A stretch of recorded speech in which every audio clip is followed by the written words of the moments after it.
vue d'esprit, Catherine Erard. Moret, bonjour. Bonjour. Alors, c'est vous qui nous proposez cette série d'émissions, une série dans laquelle vous nous projetez sur un horizon indien cette semaine. Oui, c'est vrai, on pourrait même dire qu'on va se projeter sur différents horizons au fil de ces émissions. Alors d'abord sur l'horizon des Upanishads, vous l'avez dit, ces textes de sagesse indiens, pour comprendre leurs origines, leur histoire et leur essence, ce qui fait leur contenu.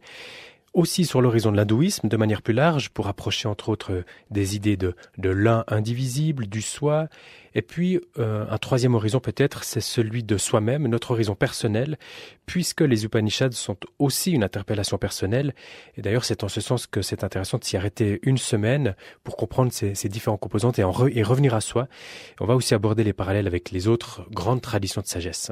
Et pour en parler, votre invité est Isée Tardan-Masquelier. Oui, Isée Tardan-Masquelier, c'est un nom que vous connaissez peut-être. Elle est docteure en sciences des religions, elle est spécialiste de l'hindouisme. Peut-être que vous la connaissez parce qu'elle tient une rubrique dans le monde des religions.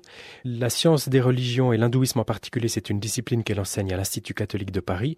C'est là qu'elle dirige le certificat culture et spiritualité d'Asie.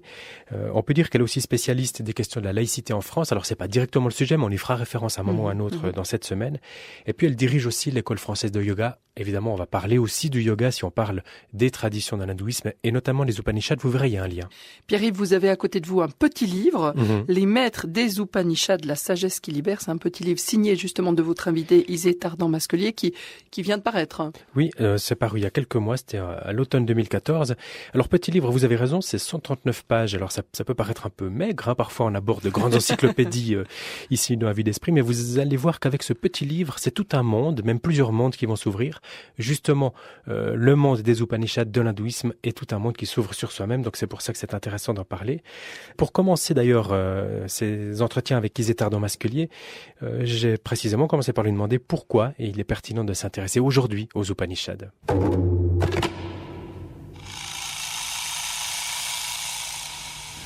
C'est venu d'une demande d'une de mes éditrices et d'une conversation que nous avons eue ensemble sur le besoin de sagesse aujourd'hui et sur le fait que des personnes qui n'étaient pas nécessairement des spécialistes de l'hindouisme ou de telle ou telle tradition ressentaient, éprouvaient la nécessité d'aller vers des textes anciens, des textes souvent difficiles et donc la nécessité aussi pour ceux qui connaissaient un petit peu ces traditions de à la fois les présenter et les expliquer un peu.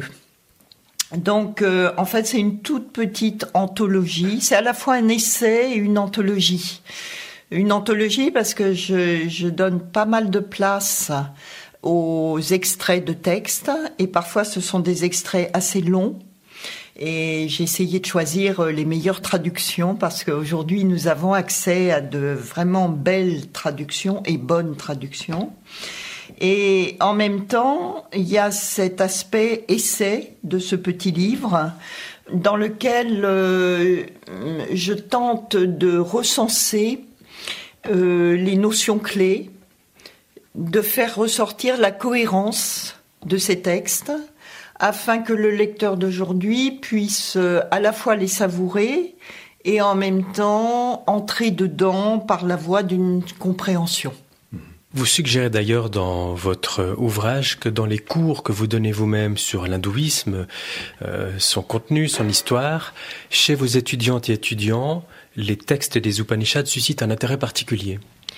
Oui, alors je pense que je vais pouvoir expliquer ça au fil de nos rencontres, mais on entre dans ces textes avec difficulté, sauf lorsque les maîtres qui donnent les enseignements qui sont rapportés par ces textes offrent des paraboles, des images. Alors ça, on peut y accéder facilement, mais sinon, on entre avec difficulté dans ces textes, mais d'une certaine manière, on va d'émerveillement en émerveillement ou d'étonnement en étonnement.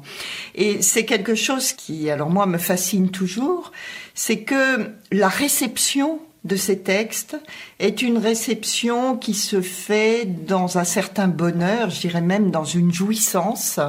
Les personnes, même les moins familières de l'hindouisme, perçoivent qu'elles sont face à une des très grandes créations de l'humanité. Un peu, je pense, comme quand on est face à Socrate et Platon, même si on n'est pas un spécialiste de la tradition grecque.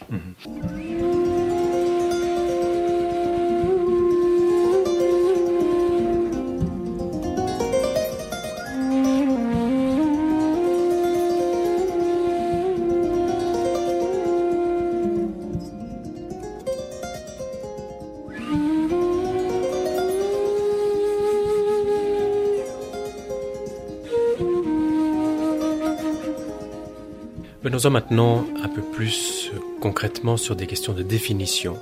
Quand on dit Upanishad, il s'agit de textes. Alors, oui et non.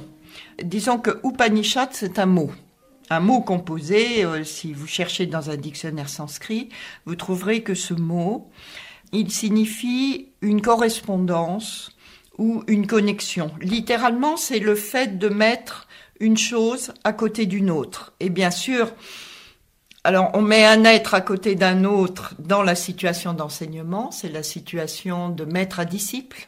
Le disciple vient se mettre au pied de son maître. Bon. Mais sur le plan intellectuel, Upanishad va représenter une opération, comme je le disais, de correspondance, puisque c'est une opération mentale qui consiste à mettre un mot à côté d'un autre, c'est-à-dire en rapport avec un autre, et surtout la réalité que ce mot désigne en rapport avec une autre réalité. Ça peut paraître un peu obscur. Le but, c'est pas de mettre deux choses en rapport et puis c'est tout. Non. C'est en mettant deux choses, deux réalités, deux termes, l'un à côté de l'autre, c'est de faire ressortir une identité. Non. Donc, le mot Upanishad, il veut dire une correspondance, une connexion entre deux réalités, deux mots, deux notions. Et il veut dire aussi une équivalence, parce que finalement, ces deux notions vont se révéler en profonde connivence l'une avec l'autre. Peut-être que vous voulez que je donne un exemple. On a, dans les anciens cultes védiques, une vénération très grande pour le feu. Et le feu s'exprime principalement dans deux réalités, le soleil et puis le feu du sacrifice. Donc on a une connexion, une équivalence entre ces deux. Et puis les sages des Upanishads vont dire oui, mais il y a quelque chose de très important aussi qui est le feu du cœur. Dans le cœur, il y a un feu. Alors ce feu, évidemment, c'est un symbole de l'ardeur, symbole du désir, mais aussi symbole de l'ascèse qui purifie, on pourrait y revenir éventuellement. Et ils disent, entre ces feux extérieurs, que sont le soleil et le feu du sacrifice, et ce feu intérieur qu'on ne voit pas, invisible, mais qui anime l'être humain, alors il y a une connexion, une parfaite correspondance, et même nous, les sages des Upanishads, nous enseignons qu'il y a une identité. Et donc, il va falloir cultiver ce feu intérieur, et vous voyez, là on est dans un rapport qui s'ouvre entre l'être humain, son intériorité, et puis le cosmos qui est centré sur le soleil. Voilà, ça, on a une équivalence. On a une Upanishad. Voilà le premier sens. Vous écrivez d'ailleurs dans votre livre, les Upanishads sont des enseignements sur les connexions entre les êtres et les choses. Donc là, vous parlez du soleil et du feu, qui dévoilent l'être un au principe de tout. On reviendra d'ailleurs au fur et à mesure de nos entretiens sur les différentes notions qu'il faut peut-être expliquer au fur et à mesure, le Brahman, l'Atman, ces notions dont on entend parfois parler dans notre culture. Un mot peut-être avant cela sur les auteurs, puisque vous avez plusieurs fois parlé des maîtres des Upanishads. Sait-on qui ils étaient, ou est-ce que ce sont des maîtres dont l'identité aujourd'hui est mystérieuse ? Alors, on les connaît un tout petit peu. On a des noms personnels Et on a d'une Upanishad à une autre, c'est-à-dire d'un texte d'enseignement à un autre, on a un retour de quelques-uns de ces maîtres avec des anecdotes qui semblent tisser une vie personnelle. On apprend que l'un a 2 femmes et qu'il va dire à sa femme principale, maintenant je vais me retirer, donc je vous quitte toutes les 2. On va apprendre d'un autre qu'il était un grand savant en religion védique et qu'il a quitté ses fonctions auprès d'un prince. Ce prince, on connaît son nom et il apparaît ailleurs dans d'autres textes. Donc, il semble bien qu'on est face à des personnages réels. Qui sont inscrits dans des existences concrètes, c'est ça? Oui, on peut le penser, en tout cas pour certains d'entre eux.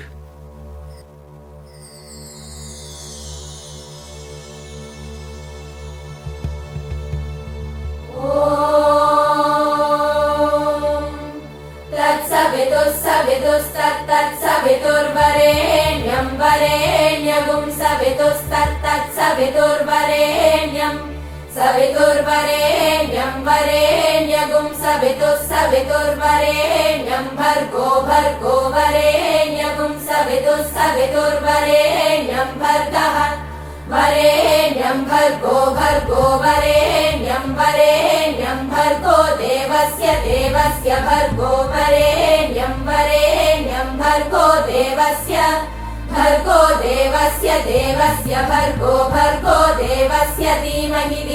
devasya bhargo devasya dhimahi devasya dhimahi devasya dhimahi ti dhimahi Diyo yo yo diyo diyo yo no no yo diyo diyo yo nah yo no no yo yo na prachodayat no yo yo na prachodayat no na prachodayat iti prachodayat Om Bhuvah Om Suvah Om Mahah Om Janah Om Tapah Om Satyam Om Tatsaviturvarenyam Bhargo Devasya Dhimahi Dhiyo Yo Na Prachodayat Om Apo Jyotirasो Mritam Brahma Bhurvuvah Suvaro.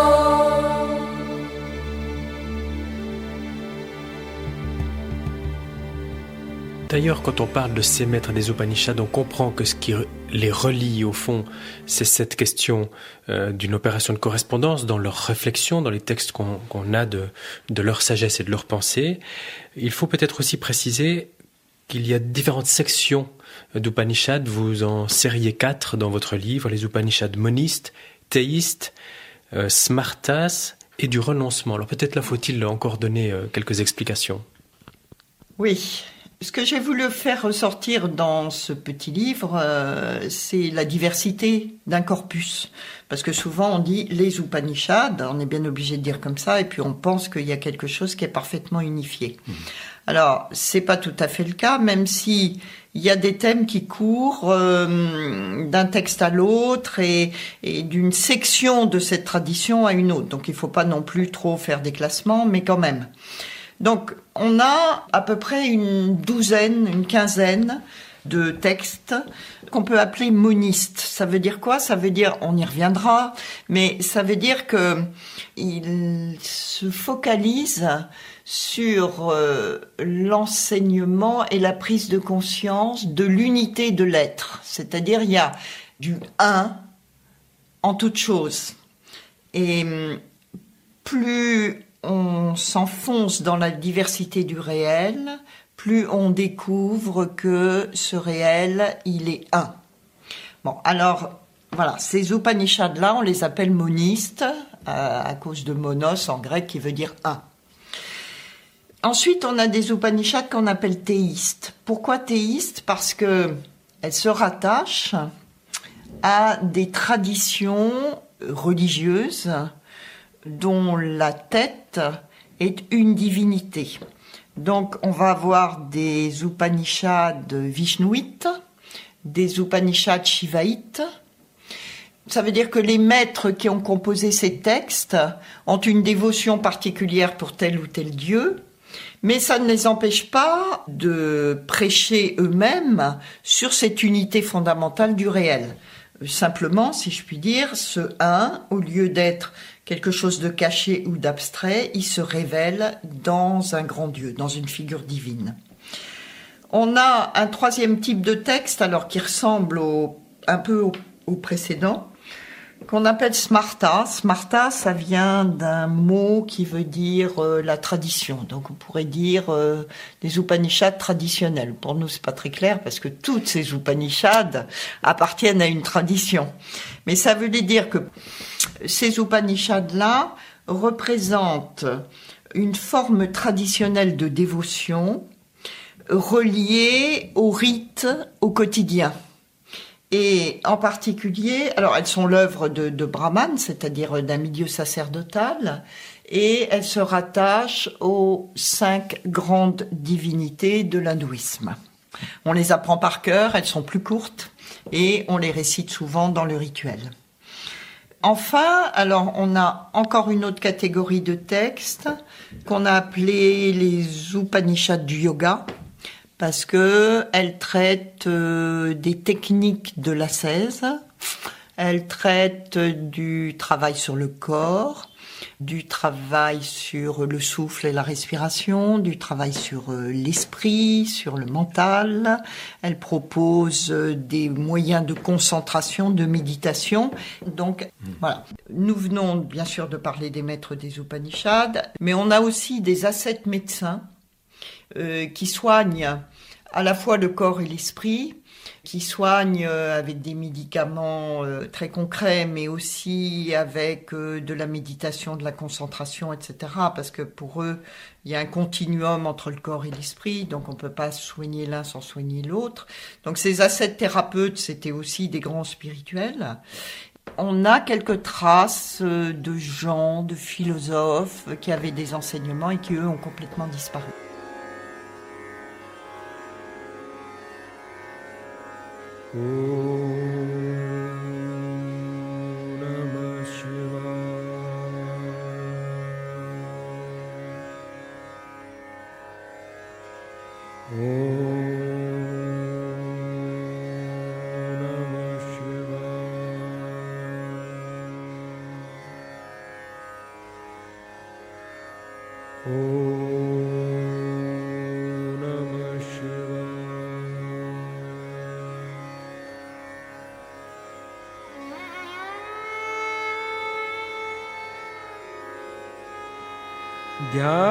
ध्यायेन नित्यम् महेशम् रजतगिरिनिभं चारुचन्द्रावतंसम्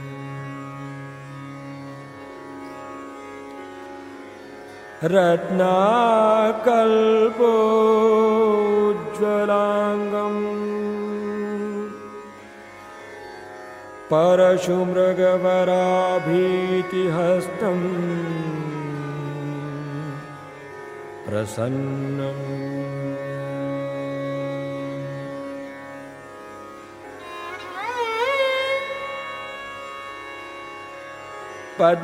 पद्मासीनम् समन्तातसुतम्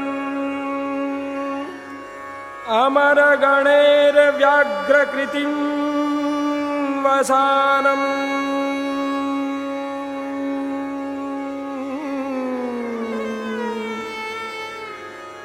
विश्वाद्यम् विश्वबीजम् निखिलभयहरम् पंचवक्त्रं त्रिनेत्रम्।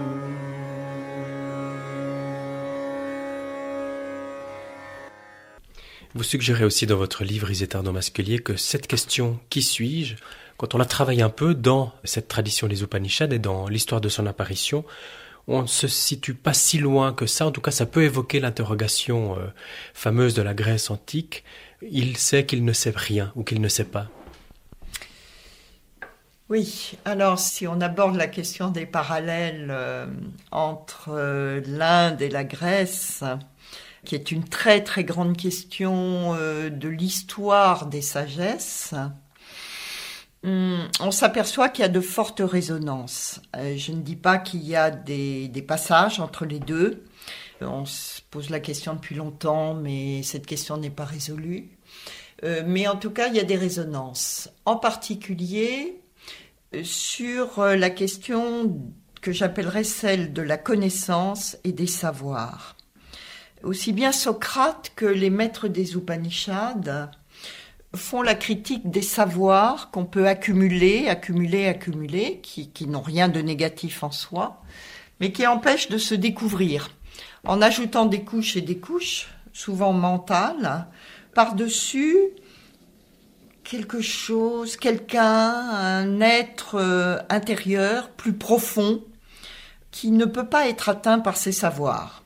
Et alors, la critique des savoirs a amené, bien sûr, Socrate à dire que il était un peu plus avancé que les autres parce que lui, il savait qu'il ne savait rien. Et au fond, les maîtres des Upanishads disent un peu la même chose, que une des premières marches, c'est face à des disciples qui sont souvent des savants, en exégèse, en littérature religieuse, etc., de leur faire prendre conscience que s'ils en demeurent à la religion comme savoir rituel, savoir liturgique, etc., ils n'atteindront jamais le fond de la question. Ils n'atteindront jamais cet être profond en eux qui est au principe d'un bonheur durable. Et on a un très beau texte que je cite, dans lequel on a quelqu'un qui est vraiment un grand savant, Narada, et qui va voir un maître réputé pour sa sagesse et qui lui dit, voilà, j'ai appris le Veda par cœur, j'ai appris les sciences annexes par cœur, j'ai appris les sciences rituelles par cœur, etc. Et pourtant, je ne suis pas heureux. Qu'est-ce qui me rendra heureux ? Qu'est-ce qui me fera passer l'océan des souffrances ? Voilà, il vient avec cette question et je pense qu'on viendra tout à l'heure à la réponse qu'il apporte, mais on est déjà dans une démarche, comme vous le disiez, qui est très parente de celle de Socrate. Alors, pour revenir à ce que je disais au début, il faut distinguer les savoirs et la connaissance. Les savoirs, donc, sont accumulatifs, ils sont quantitatifs.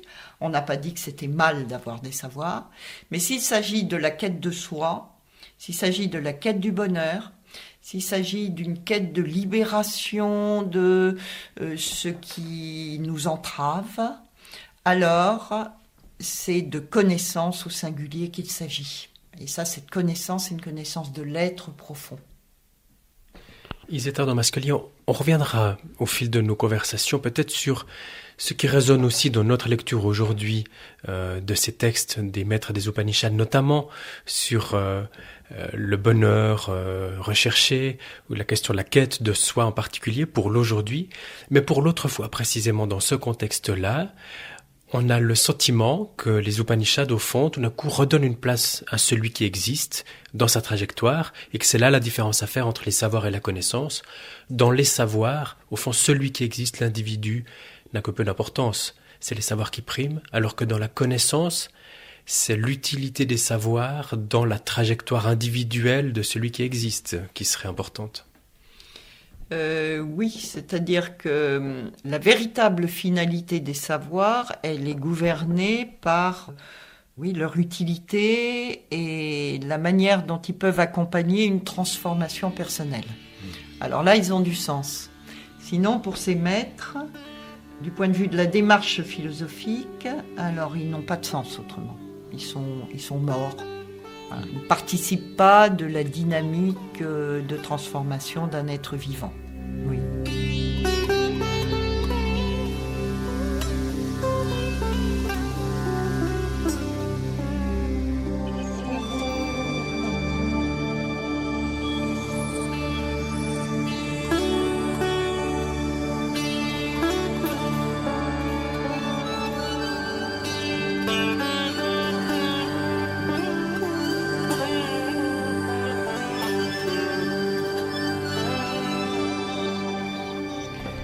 Vous avez utilisé le terme du soi en parlant de la quête du soi pour qu'il n'y ait pas de confusion avec peut-être nos conceptions occidentales ancrées dans un héritage judéo-chrétien.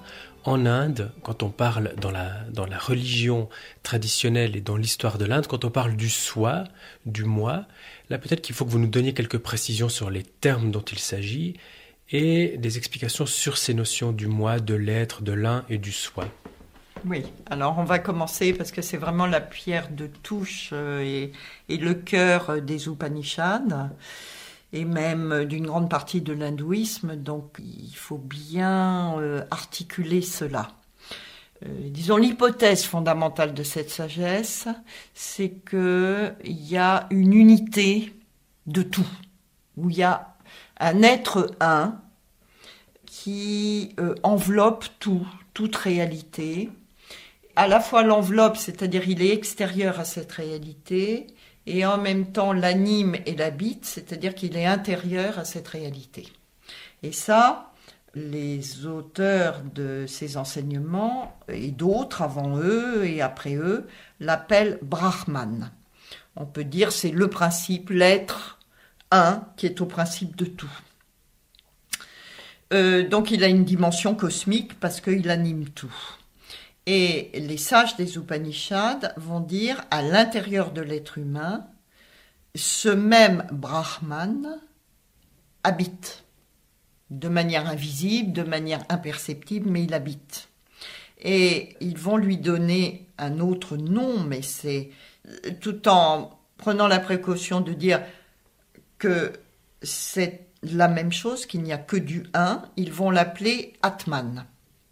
Ce mot Atman, on le traduit en français par, ou dans les langues modernes, par soi. C'est juste parce qu'on a un mot sanskrit qui est le pronom réfléchi, qui veut bien dire soi, soi-même. Donc l'idée, c'est finalement que c'est par une intériorisation que le Brahman habite dans l'être humain. Donc il faut se retourner vers soi, dans une position où on se réfléchit. Bon, donc, mais en même temps, on sait très bien que la racine du mot Atman, c'est la même que dans l'allemand, par exemple, Atmen. C'est une racine au sens de respirer. Voilà. Alors, bon, si on est un peu tatillon, on dit, mais on voit pas bien le rapport. Alors, si. En fait, c'est comme dans notre mot âme, qui vient du latin anima. On sait très bien que c'est la racine du vent, du souffle. Donc l'âme, c'est ce qui est animé par un souffle. Et c'est la part la plus profonde de l'être humain, invisible, imperceptible, mais vivante. Dans cette notion d'Atman, on a une correspondance. Donc on va dire le soi. Et les sages des Upanishads tiennent à nous apprendre, parce qu'ils y reviennent sans cesse, que en chacun d'entre nous, il y a un soi, sinon nous ne serions pas vivants, et qu'en même temps, ce soi est absolument identique au Brahman cosmique et impersonnel. Ah, c'est pas si simple à comprendre. Je vais un tout petit peu plus loin, puisque vous m'avez demandé de parler du soi et du moi. Bon. Le Brahman, donc ce un cosmique, et l'Atman, à l'intérieur de vous, à l'intérieur de moi, ils sont impersonnels. C'est-à-dire qu'ils ne sont pas soumis aux différences et aux limitations individuelles. Donc en fait, l'être humain est composé de deux, je ne peux pas dire des parties parce que ça ne se découpe pas, mais de deux dimensions. Il y a une dimension très profonde qui est le soi. Et puis il y a une dimension qui est plus superficielle, qui est toute notre personnalité empirique, c'est-à-dire constituée des pensées, des émotions, des désirs, de nos volontés diverses et variées, des sensations qui viennent du corps, des opérations mentales, enfin, etc. Tout ce qui nous construit, qui se construit justement, c'est-à-dire qu'on accumule au fur et à mesure des choses nouvelles, et tous ces éléments nous forment, font nos différences. Voilà.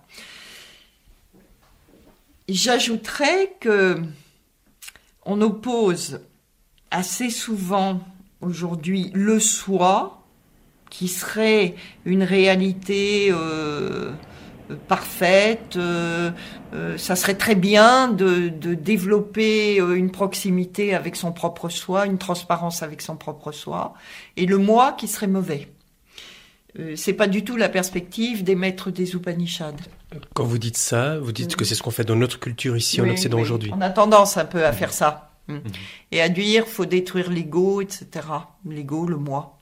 C'est pas la perspective des sages des Upanishads. Leur perspective, c'est éclairer ce moi, mettre de l'ordre dedans, le construire de telle manière que il devienne un moyen et un médiateur pour accéder au soi. Voilà, c'est un peu différent. Mais quand Narada, Isétar Masquelier, quand Narada, bardé de connaissances et d'érudition, va dire à son maître, au fond, je ne suis pas heureux, et qu'il est dans une forme de questionnement, qui suis-je? Quelle est l'importance de l'ego, de sa part, dans cette culture et cette approche, d'une forme de questionnement sur le soi, le fait d'être? C'est pas d'abord l'ego qui est important, là. Mais il compte quand même. Oui, non, mais je vais y venir. C'est-à-dire que ce que Narada exprime d'abord, et d'autres, c'est une situation de souffrance. Bon, il n'est pas heureux, il n'arrive pas à se comprendre lui-même parce qu'il est divers, c'est-à-dire qu'un jour il va être comme ça, le lendemain il va être autrement. Il a des désirs qu'il ne peut pas satisfaire. Voilà, et on part de là. Et c'est à partir de là que se pose la question du moi. Et cette question, elle se fraye un chemin dans la conscience de Narada et elle l'amène à prendre conscience, justement, qu'il y a peut-être une réalité qui est plus profonde, que cette conscience de lui-même malheureuse. Voilà. Donc on part de la souffrance pour arriver à un questionnement qui concerne le moi, qui suis-je réellement? Voilà. Et puis cette question elle-même, elle creuse un chemin vers une réalité profonde qui est le soi. Ces enseignements sont donnés par des grands intellectuels qui certes prennent des images, mais qui ont dû s'adresser à des disciples qui eux aussi étaient des grands intellectuels. Bon. C'est comme Socrate, Platon, les écoles philosophiques grecques ne s'adressaient pas au peuple grec. On a la trace dans les Upanishads, on a des reflets de discussions qui ont pu être très âpres, qui est la forme de la controverse philosophique. Les bouddhistes vont beaucoup pratiquer cela. Donc voilà, ça c'est l'influence, je dirais, relativement restreinte. Et puis, au fil des siècles, on s'aperçoit, comme je le disais lors de notre premier entretien, qu'il y a finalement une empreinte énorme de ces textes sur l'hindouisme, c'est-à-dire la religion des temples, la religion des pèlerinages, la religion des écrits mystiques. Il donne à l'hindouisme son assise philosophique et toujours cette idée que il y a un grand tout, il y a du un partout. Et que les dieux sont des formes, des figures, qui sont des figures puissantes, qui sont des figures aimantes, qui sont des figures tutélaires, à qui on doit respect, dévotion, etc. Mais que tous les dieux, comme tous les êtres humains, finissent par se fondre dans une unité. Ça, c'est upanishadique, dans l'hindouisme. Et c'est toujours vivant aujourd'hui. On continuera d'ailleurs au fil de nos entretiens de parler de l'actualité de ces questions-là, notamment en Inde, depuis l'apparition de ces textes jusqu'à aujourd'hui, et puis au-delà aussi dans l'Occident, notamment dans nos cultures. Mais avant qu'on se quitte pour aujourd'hui, Isétar Masquelier, on a donc évoqué ce personnage Narada qui vient poser cette question à son maître. « Je sais tellement de choses et pourtant je ne suis pas heureux ». Vous avez suggéré qu'on pourrait entendre éventuellement la réponse qu'il a reçue.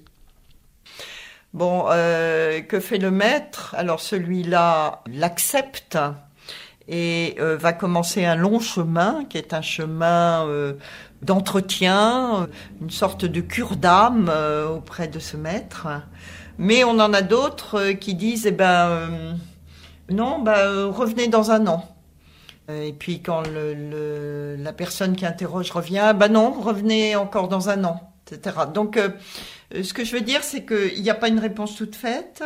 On est plutôt dans la catégorie de l'épreuve. Mettre à l'épreuve quelqu'un. C'est aussi le mettre en chemin, l'obliger à une transformation intérieure qui va lui permettre d'entendre vraiment l'enseignement qu'on lui propose. Voilà. C'est une pédagogie.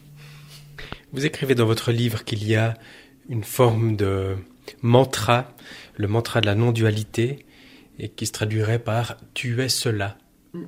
Donc ça, c'est aussi un enseignement qui peut être donné, mais dans cette notion, tu es ce que tu es, mais en étant quelque chose du tout. C'est quelque chose comme ça, c'est pour reprendre ces notions d'Atman et de Brahman que vous évoquiez tout à l'heure.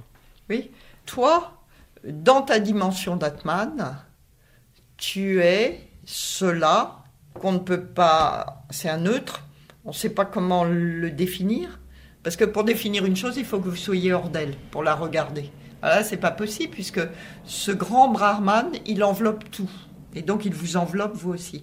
Donc, vous êtes à l'intérieur, et la seule chose que vous puissiez vraiment intuitionner, c'est-à-dire percevoir, non pas avec l'intellect, mais avec tout votre être, c'est que vous êtes inclus dans ce grand tout.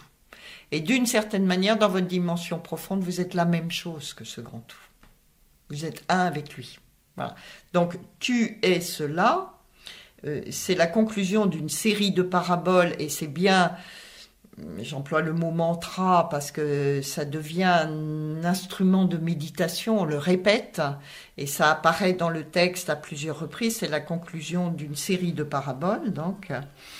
Et cette expression, tat vam asi, toi aussi, toi, tu es cela, exprime l'enseignement des Upanishads sous la forme la plus raccourcie qui soit, et donc est très célèbre.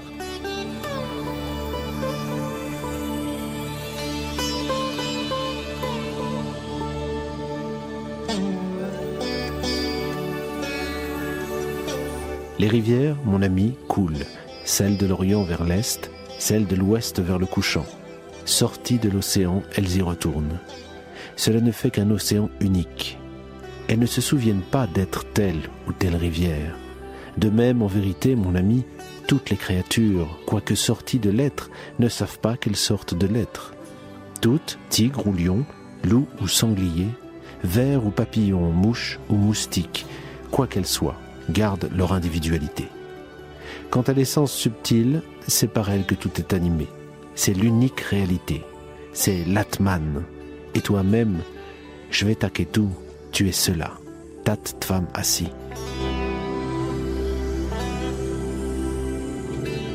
Extrait de la Chandogya Upanishad, chapitre 6.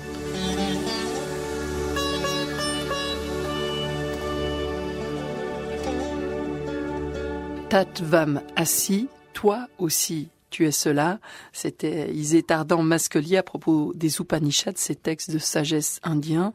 Pierre-Yves Moret, depuis hier, on découvre dans les Upanishads une grande insistance sur le sujet humain, l'individu et sa place. Oui, ça c'est assez frappant, c'est quelque chose qui ressort, en tout cas qui semble ressortir peut-être aussi du fait de notre manière de lire ces questions-là occidentales. Il ne faut pas évacuer ça trop vite.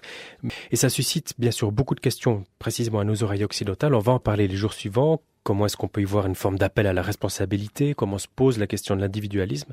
Et puis dans cette place renouvelée donnée à l'existant, celle ou celui qui existe, et ces notions du soi et du moi, on va parler aussi d'une dimension importante évidemment liée à tout ça, c'est celle du corps. Et il va être aussi question de yoga. On va en parler aussi également, oui. Merci Pierre-Yves Moret, merci également à Jean-Claude Gailly pour la réalisation, ainsi qu'à David Collin pour la lecture de ces extraits des Upanishads. On rappelle encore le petit livre qui sert de fil rouge à ces entretiens. Oui, donc c'est le livre d'Isétardan Masquelier qui s'intitule « Les maîtres des Upanishads, la sagesse qui libère » et c'est de ce livre précisément qu'ont été tirés les extraits, un livre publié aux éditions Point. Des références que vous trouvez sur notre site rts.ch/esprit.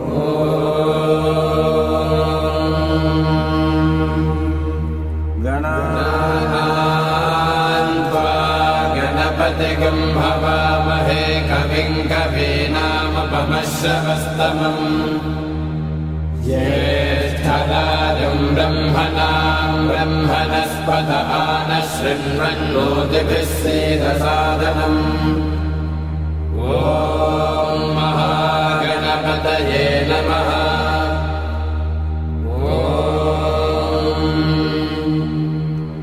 भद्रं कर्णेभिः शृणुयाम देवाः भद्रं पश्येमाक्षभिर्यजत्राः स्थिरैरङ्गैः सुष्ठुवागुंसस्तनूभिः विषेम देवहितैर्यदायुः स्वस्ति न इन्द्रो वृद्धश्रवाः स्वस्ति नः पूषा विश्ववेदाः स्वस्ति नस्ताक्षो अरिष्टनेमिः स्वस्ति नो बृहस्पतिर्दधातु ॐ शान्तिः शान्तिः शान्तिः।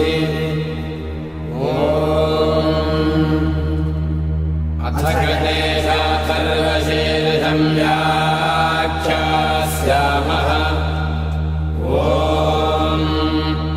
नमस्ते गणपतये त्वमेव प्रत्यक्षं तत्त्वमसि त्वमेव केवलं कर्तासि त्वमेव केवलं धर्तासि त्वमेव केवलं हर्तासि त्वमेव सर्वं खल्विदं ब्रह्मासि त्वं साक्षादात्मासि नित्यं ऋतं भस्मि सत्यं भस्मि अवत्वं माम् अवभक्तारम् अवश्रोतारम् अवधातारम् अवधातारम् अवालोचानमवशिष्यम् अवपश्चात्तात्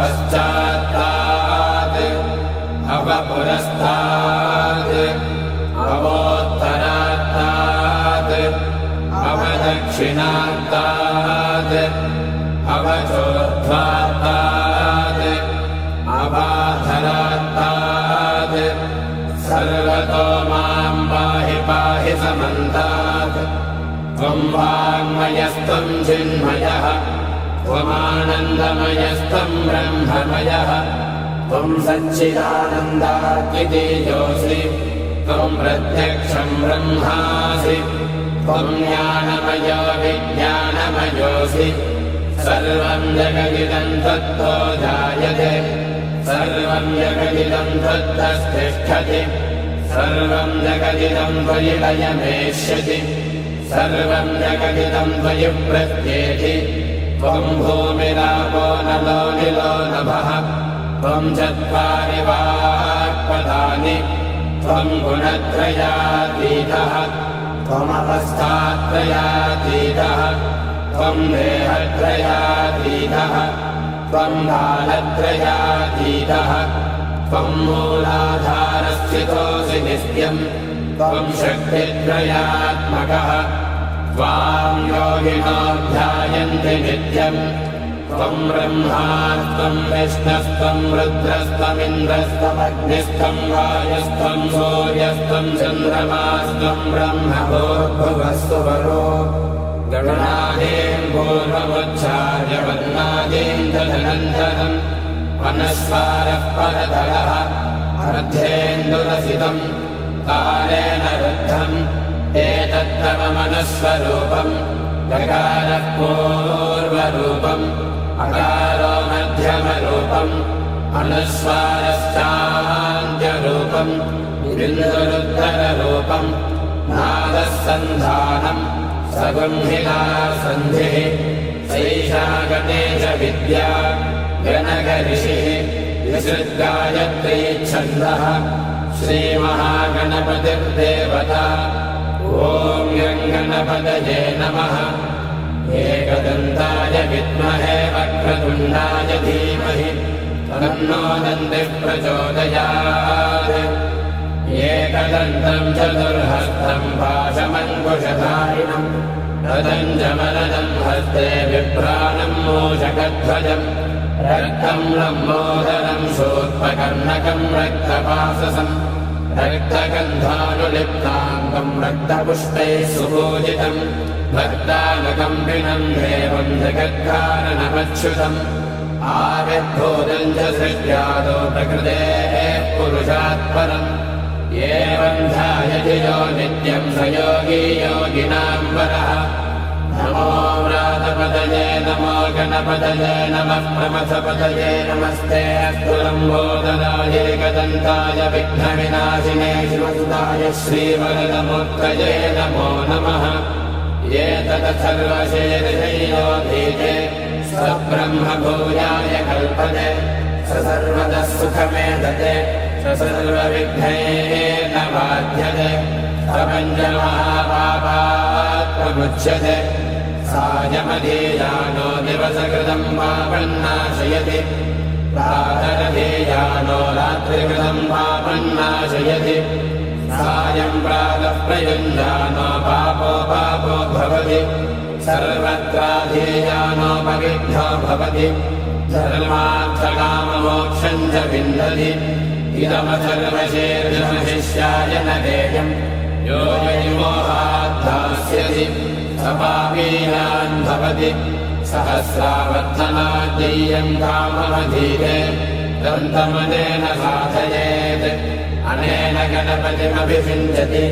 स वाग्मी भवति चतुर्थ्यामनश्नम् जपति स विद्यावान् भवति इत्यथर्वणवाक्यम् ब्रह्माद्यावरणम् विद्यात् न बिभेति कदाचनेति यो दूर्वाङ्गुरे यजति स वैश्रवणोतमो भवति यो राजैर्यजति स यशोवान् भवति स मेधावान् भवति यो मोदकसहस्रेण यजति समार्जितफलमवाप्नोति यः साध्यः समिद्भिर्यजति स सर्वम् लभते स सर्वम् लभते अष्टौ ब्राह्मणान् सम्यक् ग्राहयित्वा सूर्यवक्षस्वे भवति सूर्यग्रहे महानद्याम् प्रतिमासन्निधौ वा दत्त्वा सिद्धमङ्गो भवति महाविघ्नाः प्रमुच्यते